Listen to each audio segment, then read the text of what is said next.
Revenge. Papua New Guinea. My grandfather is the oldest and most important person in our village. He doesn't know anything about the modern world. He can't use a computer or travel car, and I know he can hardly read and write, but he is very wise and intelligent. He lives in our family home, and my mom takes care of him, which is the tradition here. In my society, we treat our elderly with a lot of respect because they have the knowledge and experience of so many years of living. We call them lapun, which means old men in a highly regarded way. Generally, we consider people over the age of 50 to be senior citizens, and the younger people really look up to the older one. In our village, when people have a problem, they come to my grandfather for advice. Yuki, Japan.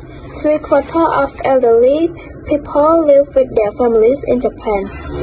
My grandmother, Sayuri, lives with us. In my country, we see the older generation as a link to the past. They have lived through many experiences, and we youngsters can learn from them. When we address senior citizens, we use "san" at the end of their name as a sign of deep respect to show our esteem for our older population. We also have a special celebration called Respect for the Aged Day. Birthdays are important occasion in Japan too, and a person's 60th birthday is very special. We have a big party called Kanraki because we believe it's the time when the third age begins. Penny, UK. Generally, I think people in the UK respect older people, but life is very busy here and perhaps we don't always have a lot of time for the elderly.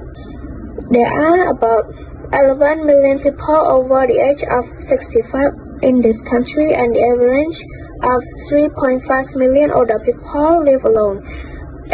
It isn't really the tradition for our grandparents to live with us when they grow old, and my grandfather lived in the recent home. It's quite common here for the elderly to move to a place which can help them when they start finding it difficult to cope their own.